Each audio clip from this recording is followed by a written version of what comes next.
Alright, it's 7:05 p.m. Eastern Standard Time, and I am finally done with the video. Here it is. I hope you enjoy. It's a little longer than I had anticipated or would have wanted, but um, it's a really good story. For future reference, from now going forward, I'm going to try and keep them stories under 3,500 words. So, uh, like, subscribe, do all the things, and I hope you enjoy. Bye. Simon was having difficulty focusing. Scattered across his living room floor were reports and photographs from the case he was working. For 3 weeks straight, he had been working a murder case, subsisting on cat naps and caffeine to keep him going. He laid down on the couch, his long legs propped up on the armrest. The images of dead prostitutes flashed in his mind as he drifted off to sleep. Simon Zephyr was a homicide detective with the Metropolitan Police Department in Washington, D.C. Before joining MPDC 8 years ago, he was an MP in the Army and stationed all over the world. His nickname was Bloodhound because no matter what the offense, Simon always found his suspect. He still wore cargo pants tucked into highly polished combat boots as a throwback to his time in the military. His apartment was a testament to how busy he was. There was a couch, a chair, and a coffee table in the living room where Simon spent most of his time working, and a small bedroom just off the living room that was rarely used. The walls were bare, the chairs were bare, and the bed was hardly ever made. There was no doubt that a man lived alone in the apartment. The faint sound of his door being unlocked made Simon sit straight up. He stood abruptly and removed his sidearm from its holster on his hip as he crossed to the front door. The hallway on the other side was dark. Simon flattened himself against the wall and let the intruder walk past him. "Freeze! Police! Oh, hey, bro. I wasn't expecting you to be home." Simon forced Noah Martins down to the floor with his hands on top of his head. Noah winced as Simon secured the handcuffs around his wrists. "What the hell are you doing here, Noah?" "I really need your help." Simon sat down on the couch and pulled out his cell phone. He saw the panic in Noah's eyes and debated his next step. "I didn't kill those girls. I can prove it." "You've murdered before." "That was different, and I know I'm being set up. So why break into my apartment, if you're innocent?" "She told me to get your attention, and this was the only way I knew how." While Noah was talking, Simon dialed his partner's number. He contemplated hanging up even after he heard his partner's groggy voice on the other end. He hung up without saying anything before moving Noah to the chair directly across from him. "You have 30 seconds to tell me what you know before I call my partner back and you're back in jail." "Do you think I could get a break from the bracelets?" "Get used to them. I haven't decided if I believe you yet." "She said she misses you. Wanted to make sure you were eating." Simon's stomach did a somersault at the mention of his former wife. He had always known she had family ties to organized crime, but had a hard time believing that she inherited the family business when her brother was killed. He only found out when he found her in a hidden room in the back of a warehouse his SWAT team executed a raid on. Before the gavel fell on her bail hearing, he had already filed for divorce. "You're wasting my time, Martin," Simon said as he picked up the phone. "I didn't kill those girls." "You said that already. What else?" "I know who did. I have proof, but it's back at the boss lady's office. We have to go there to get it." Simon hated the idea of seeing his ex-wife again. He also hated the idea of trusting a convicted criminal. He weighed his options and decided to hear him out. Still wearing the same suit he wore to work that morning, Simon dragged Noah to his feet. He backed his department-issued Dodge Challenger into a dank, dark alleyway next to Venom and Ice nightclub. The fact that it was the middle of the week didn't stop the line of wealthy 20-somethings from wrapping around the building. Simon and Noah walked to the side door that was hidden from view by a well-placed dumpster. There was no security at the door, but the lock was keypad activated. Without hesitation, Simon input a 5-digit number into the keypad that opened the door and forced Noah inside. They entered the building into a dimly lit hallway. To their right were the bathrooms, and to their left was a short corridor that led to the office. Your passcode is still our anniversary. I didn't think sentiment was your thing, Elle. Simon and Noah were standing in the office of Elena Pedrosa, entrepreneur, queen pin, and Simon's ex-wife. She was seated behind a glass and chrome desk and wore a form-fitting white dress. She was a curvy, petite woman who, even in 6-inch stiletto heels, didn't reach eye level with Simon. He moved Noah between them as she walked up to keep her away from him. You can go now, Noah. I want some time alone with my husband. Easier said than done, boss. Noah contorted himself to show Elena that his hands were handcuffed behind his back. Is that really necessary? To have my prime suspect in handcuffs? Yes, it is necessary. He didn't kill those girls, and you know it. It doesn't matter what I know, Elle. All that matters is what I can prove. Besides, he broke into my apartment. Can't exactly let that slide. Elena glared at Noah, who immediately dropped his gaze to his feet. She motioned for him to sit before returning to her desk. No one spoke. The bass from the music blaring in the club reverberated into the office. Simon stood uneasily on his feet as Elena watched him. He had fallen in love with the gray eyes that were looking him over, and he wished he could escape their gaze. Someone needs to talk soon or we're leaving. There's someone in MPDC that's been killing off my girls, and I need you to find out who. Why? You know why, Simon. How do I know it wasn't your pet over there? It is his M.O. No motive, no means, no opportunity. He couldn't have done it. Elena, I'm a police detective, not your errand boy. I find the truth and lock up bad guys. That's my job. A job you were all too willing to put above your marriage. Elena flushed with anger before standing again. You were supposed to be there for me, Simon. To have and to hold, forsaking all others as long as you both shall live. Did those words mean anything to you at all? He fought back the tears as Elena's words cut through him. They did mean something to him once. They meant more to him than the oath he swore when he started at the academy. He would have done anything for her, anything except break the law. You know just as well as I do that Noah is doing better. He takes his medication and he stays out of trouble. Whoever is responsible for this is someone that is trying to take me down. What he did 6 years ago was a mistake. He was a kid and he's changed his ways. When are you going to stop babying him, Elle? He beat a hooker to death. These girls, your girls, were found where he is known to hang out. If I don't take him in, I'm not doing my job. Forget your job for 5 minutes. What does your gut say? Noah had been under surveillance since he was released from prison and had no opportunity to commit the murders. He could tell by the panicked look in Noah's eyes that he was a man that was genuinely terrified of going back to prison. Simon sat down in the chair across from Elena. He knew all these things because he had been living with this case for 3 weeks and nothing was adding up. They were dressed nicely and fed well and then dumped in the worst part of town to be discovered a few days later. 5 prostitutes were found bound and beaten in high-crime areas. They were Elena's best girls, ones that didn't patrol the street. They escorted the rich and powerful to social events to be seen as a beautiful woman on the arm of someone important. Do you have any cops on your client list? Simon asked after not speaking for a while. I couldn't tell you if I wanted to, Elena replied with a sly smile. Simon stood and dragged Noah to the door, who tried his best to get away from him, but having his hands restrained behind his back made it difficult. I'm not going to jail to keep your secrets. Tell him, please. 7 years ago, the mayor made a promise to clean up the streets, take care of the prostitution and drug problems in the city. Someone very high up in the department had taken a liking to one of my girls. He gave her a get-out-of-jail-free card, but when she didn't reciprocate his advances, he killed her with his bare hands.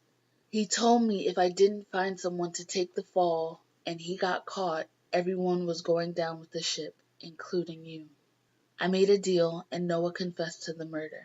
He was just a kid at the time and had been diagnosed bipolar, so it was a pretty simple case. He did his time and got out with good behavior. Then a month ago I get a call saying that this gentleman is harassing my girls again. A call that coincided with Noah getting out of prison. Before I could do anything about it, the first one turned up dead outside Noah's apartment. I knew who it was immediately. I need a name, El. Elena slid a folded slip of paper across her desk to him. He read the name on the paper, trying to contain his anger and disgust. He was the head of the vice unit at the time. He wanted me all to himself, but when I told him I was married to you, he found a way to fix it. I can't just walk into his office and accuse him of solicitation, let alone multiple homicide. When this gets out, and I know that it will, I will cooperate fully, but you have Noah, and that's all you need right now. Simon shifted on his feet, looking at the door. If this hunch was right, Noah would go into a holding cell and never be heard from again. If this hunch was wrong, he would have allowed himself to be manipulated into letting a murderer go free. I at least have to take him in for questioning. Reluctantly, Simon unlocked the cuffs on Noah's wrists and started for the door. He hesitated before leaving. If I go out the front, how many people am I going to have to arrest? I run a reputable establishment, detective. If you see anything illegal happening, it's without my knowledge. Simon looked from Elena to Noah and back again before walking down the dark hallway and out into the alley. They got back into his car and drove a meandering route back to the station as Simon tried to sort out what he should do next. Even with the circuitous route, Simon made it back to his office in under 10 minutes. Simon's desk was cluttered with the same photos and reports that covered his coffee table and floor at home. He pointed Noah to a hard plastic chair as he cleared a spot on his desk. He crossed to a filing cabinet on the other side of the room and retrieved a digital camera and a tackle box that had been repurposed for storing evidence kits. Simon photographed Noah's hands and other parts of his body before taking a DNA swab and scraping under his fingernails for anything important. Once everything was done and properly secured, Simon pressed record on a small voice recorder he pulled from his desk. Detective Simon Zephyr interviewing Noah James Martins on the 21st of August in the MPDC Homicide Division office. Mr. Martins has been advised of his Miranda rights. Simon directed his next statement to Noah. I'm going to try to make this as painless as possible. Where were you on August 8th at 6:40 p.m.? I was at an NA meeting at St. Peter's on the Hill. I've been working really hard to stay clean since I got out of prison. I like going there because sometimes the nuns make cookies. Noah answered, a smile of childish glee spread across his face. Simon made a note of the church before continuing his questioning. Where were you on the 14th around the same time? My caseworker got me a job at the community center cleaning up. I'm not supposed to hang around the kids, but I go in to the playroom after it closes, play video games. I'm not supposed to do that either, but my boss doesn't mind as long as I get my work done first. The more Simon questioned him, the more he realized Elena was right. Noah had no motive, no means, and no opportunity to kill these women. But as he watched Noah put on his coat and walk back towards the elevator, Simon couldn't shake the feeling that there was more to Noah than he was being told. After making sure Noah got to the train station safely, Simon returned to his office. He paced around the courtyard in front of his office building as the sun began to blush the sky. Seeing Elena tied him up in knots he was not expecting. After an hour of pacing, he went back inside, but instead of going to his cubicle on the 3rd floor, he took the elevator to the 5th floor, to the office of the only other person he knew would be there. Dr. Amanda Palmer was sitting on the floor leaning against her sofa. She held her palm flat against her forehead and was taking deep breaths when Simon entered the room. To what do I owe the pleasure of your visit, Detective Zephyr? She asked without looking up. How did you know it was me? Aside from the fact that you rarely go home and you're the only person in this building that doesn't knock before coming in, it's my job to know. Amanda had a bright, friendly smile on her face, despite it being so early in the morning. She stood up and returned to her desk. How can I help you? Are you done with the profile for the prostitute case I'm working?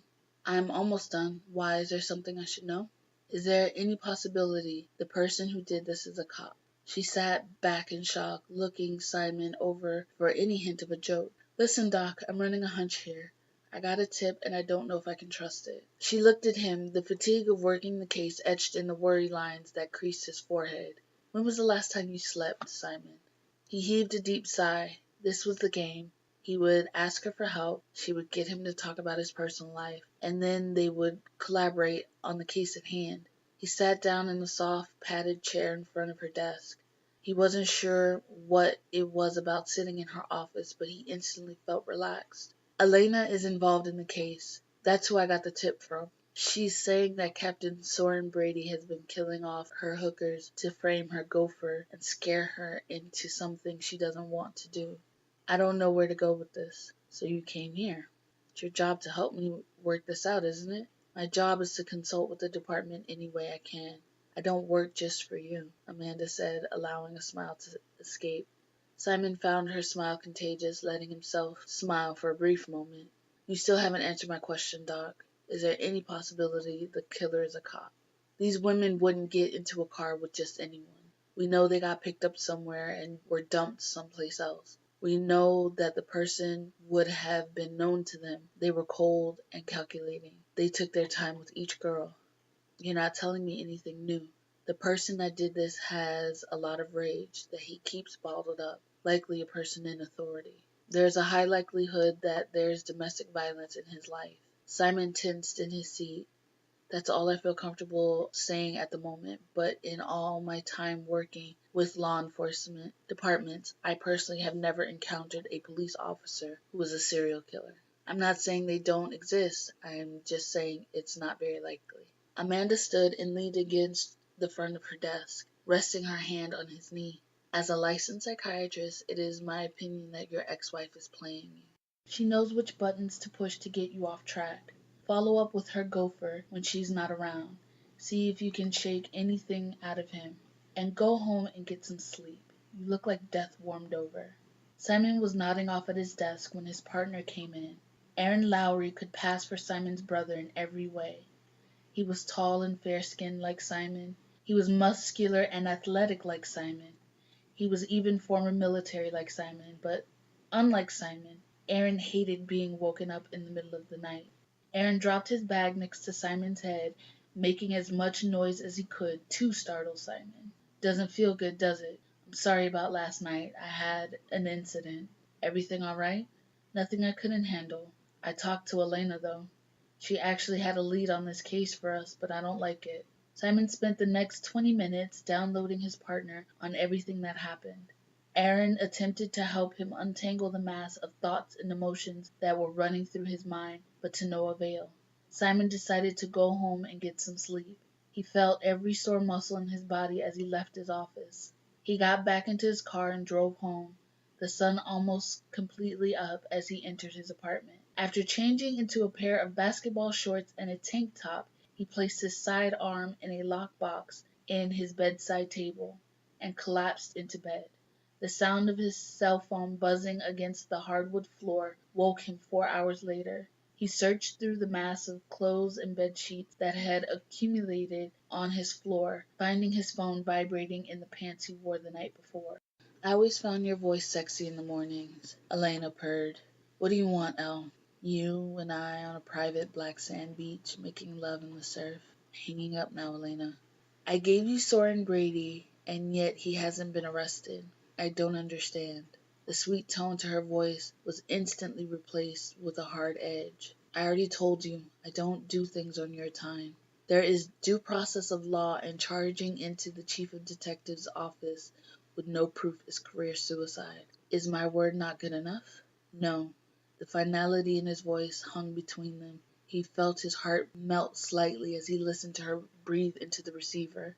I know he's a killer, and I know you know it too. He pondered for a moment before ending the call. He took a quick shower and got dressed before heading back to the office. Simon found Aaron where he always was in the early afternoons, in the cafe in the lobby, pretending to read while he watched the secretaries walk by. With a swift flick of his wrist, Simon smacked Aaron in the back of the head, bringing him back to reality. What the hell was that for? Aaron asked indignantly. I need a favor. Are you still seeing that girl in the internal affairs office? I was until she introduced me to her 5 cats. No thank you, crazy cat lady. Sometimes I wish women came with warning labels like bleach. Has a tendency to get clingy after first date. Farts in bed, that kind of stuff. Aaron, do you mind coming back to planet Earth for a moment? You're needed here. Why are you asking me about crazy cat lady? I need you to pull any IAB files you can find on this man. And for the love of God, please be discreet. Aaron looked at the slip of paper that Simon handed him. It was the name that Elena had given him the night before. Aaron tried his hardest to keep his surprise in check. If it gets out that he's a suspect, we're following any and all leads pertaining to the case. That's what we do. We don't investigate one of our own, Simon. You of all people should know that. The reminder of the hell he went through at the hands of internal affairs after Elena's arrest was not enough to change Simon's mind. I do know.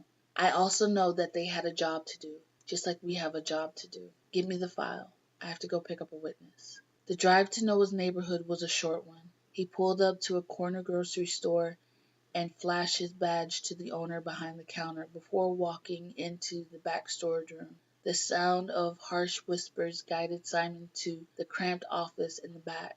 He could see through the crack in the door Noah and another man in the middle of a drug transaction. Either you have her fooled or Elena lied to me. Which is it? Simon asked as he entered the room. The other man bolted from the room, leaving Noah alone with a large amount of marijuana. Noah stood with his hands behind his back as a sign of complete resignation. Simon handcuffed him again and read him his Miranda rights again as he led him out of the office and back through the grocery store. Swear to God those drugs aren't mine. Please, you have to believe me.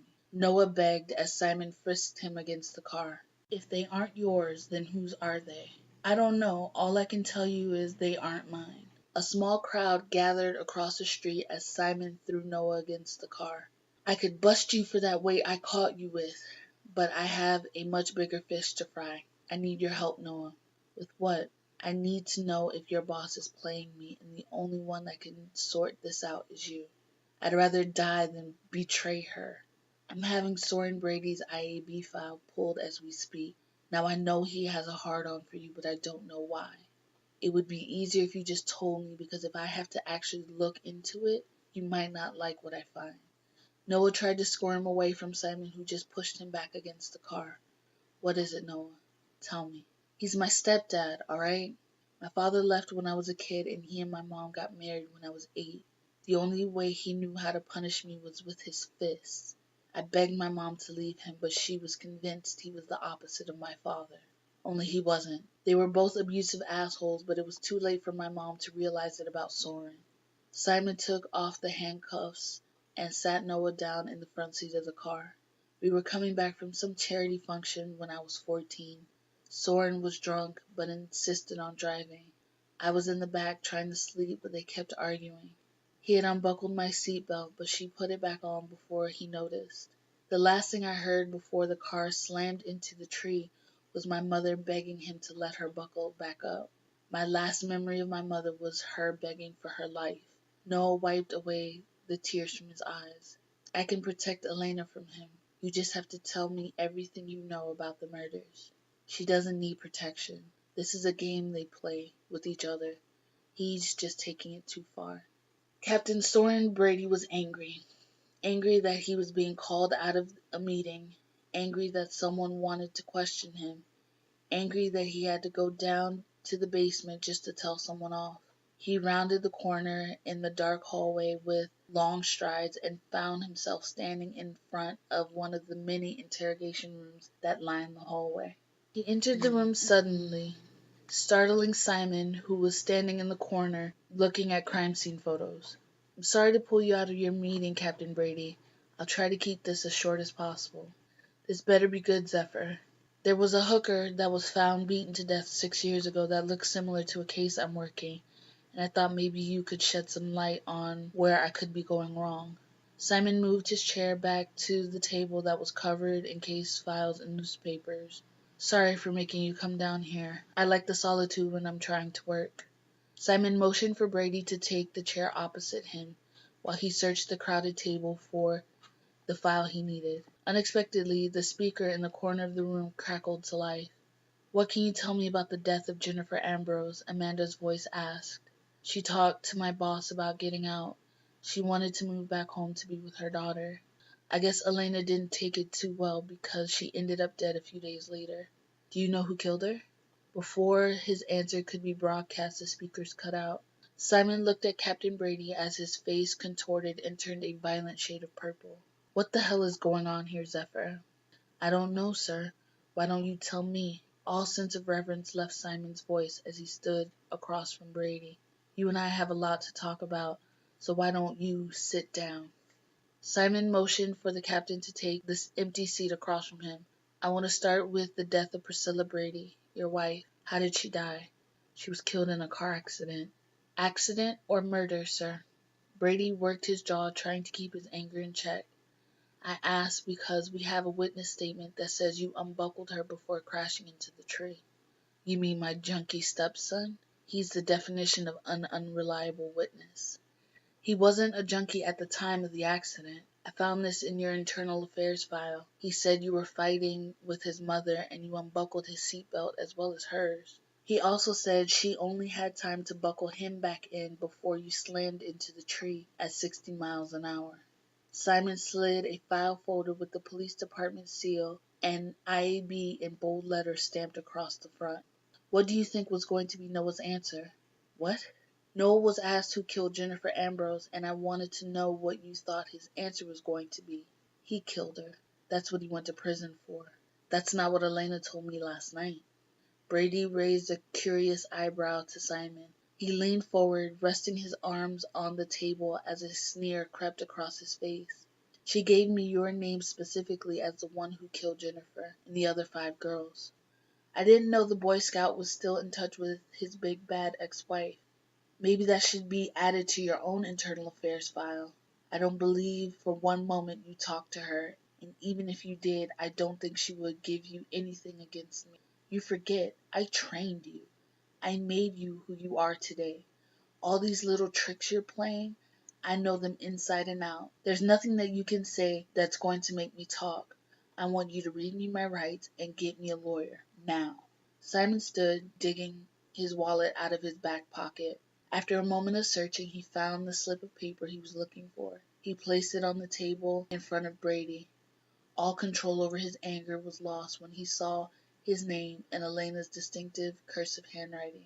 He slammed his fist on the table and swept all the files to the floor. He stood without warning, sending his chair flying across the room. He made for the door but found his way blocked by Simon. You turned her against me. What did you do? Threaten to put her back in prison if she didn't give me up? I did what I did because I love her. You never loved her. You were never going to be man enough to kill for her like I did. Simon kept his face stoic at the sound of the chief of detectives, his boss, confessing to murder. In almost a whisper, Simon read Brady his rights before removing his sidearm from its holster. Brady leaned against the table, ashen and sweaty, as the realization of what he just said washed over him. Simon picked up the chair and guided Brady to sit back down. I'm guessing you and my ex-wife have been more than friends for a long time. She kept you around to keep her underlings in line, and when one, like Jennifer Ambrose, got out of line, you made an example of them. The last one, Tammy Danes. You left evidence on her that couldn't be traced back to Noah. Did she put up a fight? Did she walk away from you? Is that why you had to tase her? Simon picked up the evidence photos of Tammy's neck where the taser probes hit her, of copper filament and bloodstains from inside of Brady's trunk.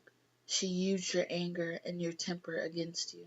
Are you going to let her get away with using you like this? The girls she had me get rid of were giving her problems. Jennifer was just the first. The first few wanted more money, and she had me talk to them. But when they kept insisting, Then it became less about enforcement and more about intimidation. The only thing Tammy did wrong was get her period at the wrong time, Brady said, his voice catching in his throat. Elena came to see me when she got out of jail. She said she wanted a friendly face she could talk to, and I reminded her so much of you. It was innocent at first. We would meet for coffee or go for walks in the park. But I don't know what I was thinking, but I ended up sleeping with her. She sold me on what a great life we could have together, If only I did these things for her. You've seen her. How can anyone say no to those eyes? Soren Brady, decorated police captain, dropped his face into his hands. Two uniformed officers came into the interrogation room as Simon was leaving. Equilibrium has finally been restored, Simon said as he walked into Elena's office. The group of men gathered around her desk took defensive postures as he walked over to her. He laid down the arrest warrant and his badge on the desk, sending the men walking out of the room. You can never find good help these days, Elena mused to herself. What is all this about equilibrium? It has been restored. Aren't you excited? Noah is in rehab, and he's going to be living with his mother's family when he gets out. Captain Brady has been arrested for the murders of the prostitutes and his wife, and you and I are on opposite sides of the law again. Elena's reality came quickly crashing in around her. What did you do to him?